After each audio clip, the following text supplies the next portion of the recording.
Ça va pas? Hmm, Bah alors, qu'est-ce qui t'arrive? T'as l'habitude qu'à tout le temps jouer, tout content? Qu'est-ce qui va pas, Albert? je suis triste, Sandrine.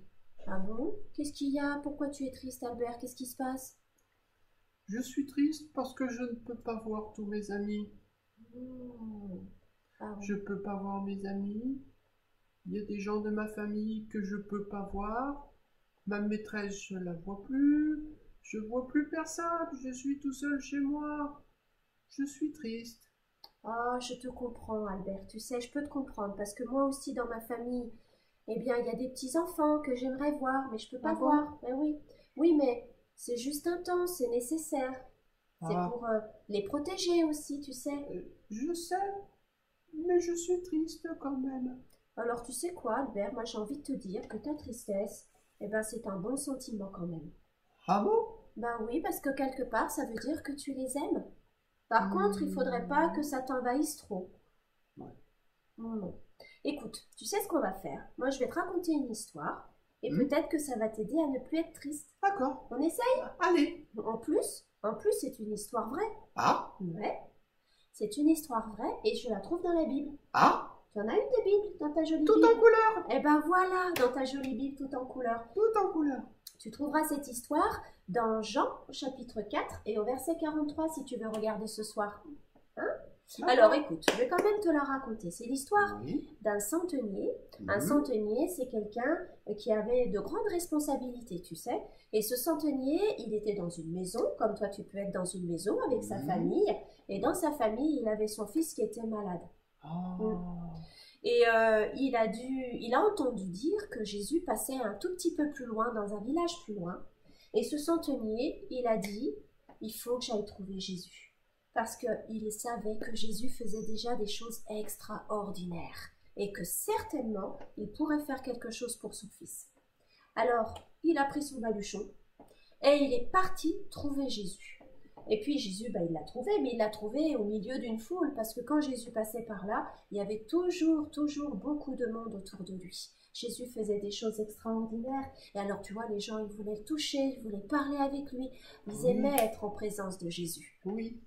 Et ce centenier, une fois qu'il est arrivé devant Jésus, il lui a expliqué, il lui a dit, Jésus, il faut que tu viennes dans ma maison. Tu vois, c'est un peu comme toi, quelque part. Ah oui. Ben oui, le centenier, il a laissé ceux qu'il aimait, Ah. un petit peu, tu vois, comme toi. Oui. Il s'est éloigné de ceux qu'il aimait, Oui. oui, pour aller quand même trouver Jésus. Ah. Voilà. Et au milieu de toute cette foule, il a parlé à Jésus. Et Jésus a écouté ce que le centenier avait à lui dire. Et même s'il y avait du brouhaha autour de lui, et même s'il y avait du monde autour, Jésus ne s'est occupé que de ce que disait ce centenier. Toi, dans ta maison, il y a Oui. peut-être du monde, il y a peut-être des frères et sœurs, ça tourne un petit peu autour de toi. Eh bien, tu peux te dire que Jésus, il t'entend. Et juste toi et lui, même s'il y a du bruit autour de toi. Alors, Jésus l'a écouté, et puis il lui a dit, eh bien, va dans ta maison, ton fils est guéri. Tu vois, au début, le centenier pensait que Jésus allait venir avec lui. Non, parce que tu comprends, il fallait qu'il agisse très vite, tellement il était malade, son fils. Et le centenier, il a cru dans les paroles de Jésus. Oui, il est retourné dans sa maison. Mais tu sais, il a mis du temps, hein, c'était pas tout à côté. Et tu vois, il était loin de ceux qu'il aimait. Mais quand il est arrivé, eh bien, les serviteurs lui ont dit « Oh, si tu savais, ton fils est guéri, ton fils est guéri !» Alors même où Jésus avait dit la parole, Et le oui. fils du centenier a été guéri. C'est Oui. pas formidable. C'est formidable, Sandrine. Mais quel rapport avec moi quand Ouais. même? C'est vrai, je vais t'expliquer. C'est pour te dire que toi, tu Oui, peux pas aller t'approcher de ceux que tu aimes en ce moment. c'est vrai. Tu peux pas aller dans leur maison Hmm. et tu peux pas leur serrer la main, les serrer dans tes bras. Tu peux pas le faire pour l'instant. Hein? Non. Mais par contre, tu peux faire comme ce centenier.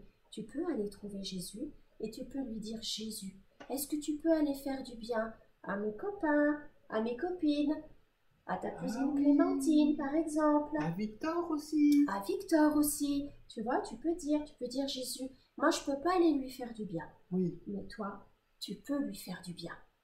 Ah oui. Tout simplement. tout simplement. Oui, de chez J'ai toi. compris. Oui, de chez toi. Jésus fera quelque chose de formidable chez tes amis, chez ta famille. Victor et Clémentine et tous Voilà. ceux que j'aime. Exactement. Est-ce que ça va mieux? Oui. Tu m'as consolée, Sandrine, ça va beaucoup mieux. Alors. Je suis rassurée parce que Jésus m'entend. Oui, il t'entend. Et il va te laisser ce verset sur le cœur. Comme ça, Oui. demain ou après-demain, si jamais tu as encore ce petit coup de blues, Oui. eh ben, tu t'en rappelleras. Oui. Tu le trouves dans Marc, chapitre 5, verset 36. Il est écrit « Ne crains pas, crois seulement. » Tu entends, Albert? Ne crains pas, crois seulement. Bravo, c'est très bien. Merci, Sandrine. Je suis moins triste. Merci les enfants. Au revoir.